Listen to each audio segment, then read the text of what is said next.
It's a CNN special report, America's New War. Tonight, 10 Eastern on CNN. We've never seen this kind of evil before. But the evildoers have never seen the American people in action before either, and they're about to find out.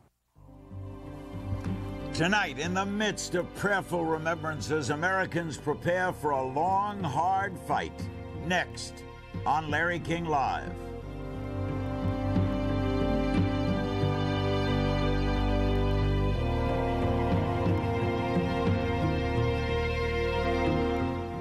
You'll note that all of our CNN people are working 7 days a week through all of this. We will be taking your phone calls tonight as well. And one other note, among the guests tomorrow night will be President Hosni Mubarak of Egypt. Quick headlines: the number of missing at Ground Zero has risen to 5,097. The United States has officially demanded to Afghanistan that it hand over Osama bin Laden.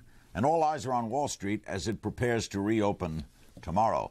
We'll have lots of guests tonight. We begin at the governor's mansion in St. Paul, Minnesota, with Governor Jesse Ventura, the governor of Minnesota, himself a former Navy SEAL. The president says we're at war. How do you read that, Governor? Well, I agree wholeheartedly with the president, Larry, in the fact that this was a direct attack on the United States of America. And if you think back for a moment, Pearl Harbor, as vicious as that was, it was still an attack against a military installation. This was an attack against our total civilian population. So I view this as even worse than Pearl Harbor. How about the question that you're being a veteran of one of the unique services, the Navy SEALs, about military preparedness? Are you satisfied with the United States' military capabilities? Well, I can't speak for all of the military, Larry, but I just got back from my annual SEAL team reunion the third week of August out in Coronado, California, and I can assure you the Navy SEALs are ready. They are always ready. They are well prepared. They are well financed, and they are highly motivated. So I have no worry about my old unit, and I expect the same from all the rest of the military units as well. I'm sure that they are ready, and they are in the process of being as prepared as they possibly can. And what, Governor, in your opinion, is the retaliation when the enemy is officially unknown? Well, it's certainly going to be a different type of war, Larry. It's, as in Pearl Harbor, we knew who the enemy was. But I think through our intelligence gathering, we'll have a very good idea of who the enemy is here. And I think we really need to look at it as what the president has talked about, that the enemy is all the terrorists, because we can't leave any stone unturned in this. We have to go full force, in my opinion, and do the job that needs to get done. Otherwise, we could face other retaliations like the one we just saw last Tuesday.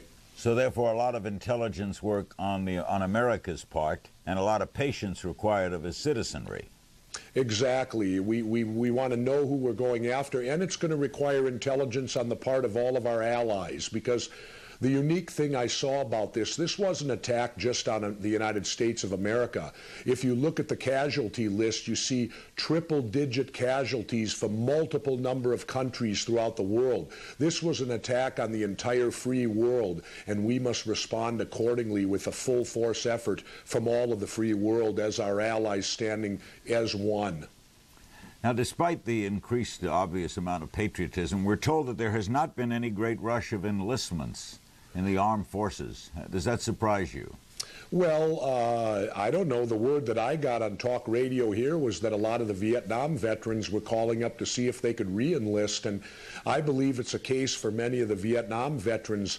This will be a war that will have the full backing of our country, which was something, of course, that didn't happen in Vietnam. So you have many of those veterans really wanting and want to feel a part of what they did many years ago and be focused on something that the entire country is solidly behind them at. I think when push comes to shove, the young people of the United States will react the same as generations before them. Thank you, Governor. Always good seeing you. Very good, Larry. Always appreciate being here. Usually under better circumstances. Governor Jesse Ventura, the governor of Minnesota. We're going to talk with Richard King, a Red Cross volunteer. First, here's some of what President Bush said today. This crusade, this war on terrorism, is going to take a while, and the American people must be patient.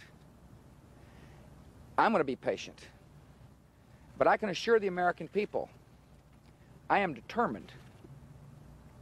I'm not going to be distracted. I will keep my focus to make sure that not only are these brought to justice, but anybody who's been associated will be brought to justice. Those who harbor terrorists will be brought to justice.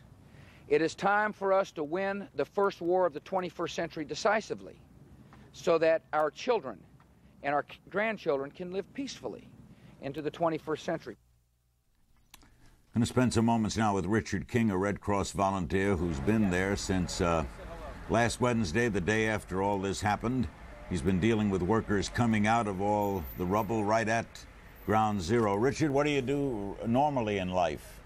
Normally in life, Larry, I'm now retired, but normally in life I spend an awful lot of time as a Red Cross volunteer working in Rochester, New York on local fires and other local disasters in the Rochester, New York area. What's it been like, Richard, dealing with these workers coming out?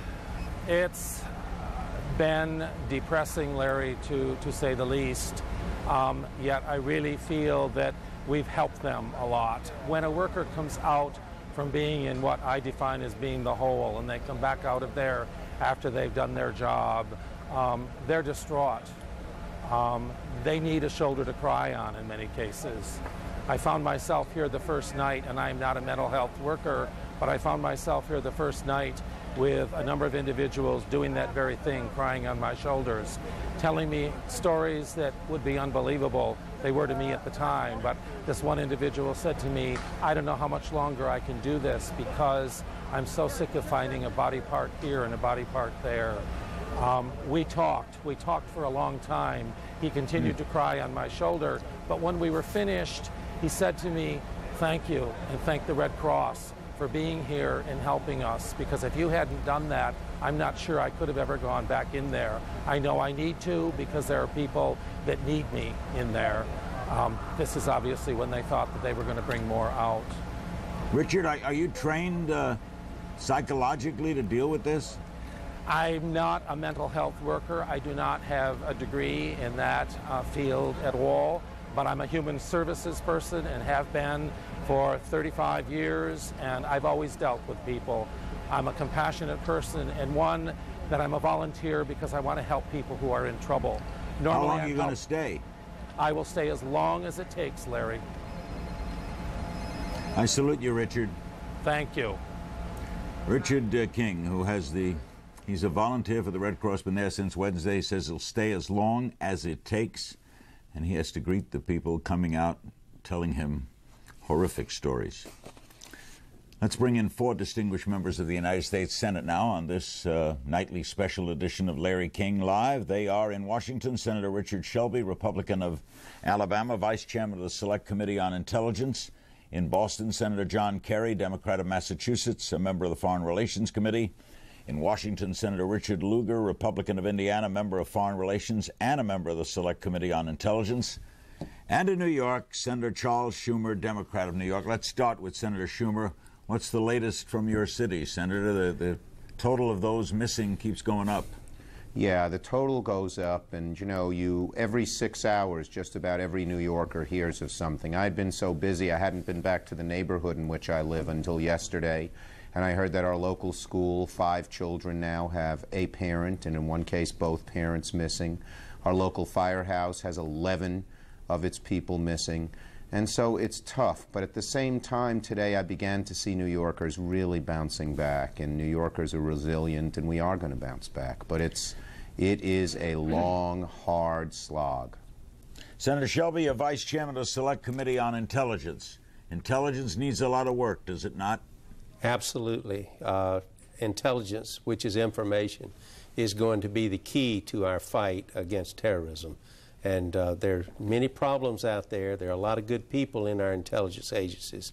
They've had a lot of good successes, but they've also had some strategic failures, and we can't afford that in the future. One of the problems, Senator, is the successes we don't learn about, right? A lot of them. You probably know about a lot of them, but a lot of them, a lot of the people and a lot of the things they do are never made public, but they do a good job in a lot of areas.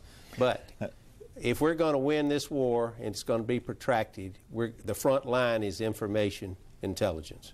Now, Senator Kerry, from a military standpoint, and churches all across America were discussing this today, you got to know where you're going before you go, right? You can't just retaliate to retaliate.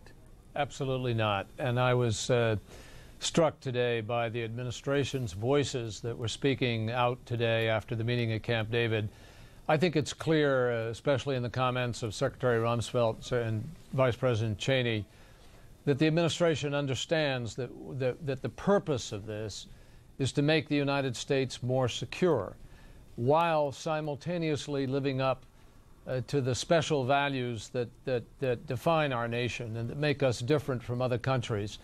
So we have to do this in a way that doesn't just create a lot of other innocent victims. We have to do this in a way that is particularly surgical, that targets the terrorists themselves and those who directly harbor them, specifically governments. There's a distinction between the Taliban and innocent Afghanis, many of whom are the victims of the Taliban. And I think as long as we are willing as a nation to remember sort of what guides us in that way, and I think we will, then I think we'll pick the right targets. We have to be patient. This is a long haul, and we have to manage information. We have to change the way we think about a lot of our traditional military tactics in this kind of an operation. And again, be very careful about the targeting. But we have to do this without any wavering, and our allies have to be clear. There's no equivocation here. If you're on the side of the terrorists in any way whatsoever, if you harbor them, if you're willing to make it easier for them to escape, if you're not willing to help us and assist us in the transfer of information or the facilitation of those military operations, then you're part of the problem. And we have to make that clear. Senator Lugar, Pakistan tomorrow, I think, will formally ask the Taliban to turn over bin Laden. Do you see any hope of that? Yes, I think that's possible. I think the importance is that the Pakistanis have reacted that way. It's a very, very tough call for them.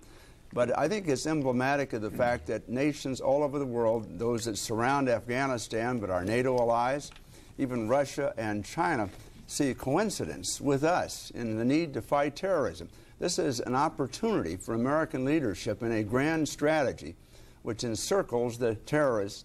And I applaud the Pakistanis. I think the courage, at least of that pronouncement, is important. But we're going to have to be sophisticated in our support of them because they have great difficulties. But you joined Senator Kerry in agreeing that you're not going to see an attack somewhere tomorrow. Well, I have no idea whether there'll be an attack tomorrow, and that's why I applaud those FBI agents that are in the streets of America tonight, and everybody else, as a matter of fact, who are trying to ferret out the infrastructure that supported the people that hijacked the planes the other day, or attempt to find others who may have other things in mind. Yeah. I think that's the ground war, and it's a grisly business right here, quite apart from the grand strategy abroad. Larry, Senator, yes, who was speaking? I don't know. That was John Kerry up in Massachusetts. I just wanted to say that I agree with Dick. I'm not saying that it won't be tomorrow. I'm saying it has to be surgical and targeted. If we knew where critical people were tomorrow, we do what we need to do tomorrow. I simply say it has to be surgical. Senator Schumer, I guess we're always reactive, as most people react rather than act, but shouldn't something have been done sooner about prevention here? Yeah, I think there is no question about it. We let the terrorist menace grow and grow. We had the World Trade Center bombing in 1993, and thank God only 6 people died. And then there was the Khobar Towers and the USS Cole and the embassies in East Africa. And we basically didn't do very much, or for a few months we did, and then we didn't. You know, I had a lady come up to me in Greenwich Village today, and she said, Senator, I was busy looking at all the signs, and it's so touching in New York. Everywhere you go, there are little posters of, have you seen my son? Have you seen my wife? Have you seen this? Have you seen this person or that? And as I was looking at these, she came up to me and said, Senator, I hope we can avoid any military action. And I said, ma'am, I don't know if it'll take military action, but if we have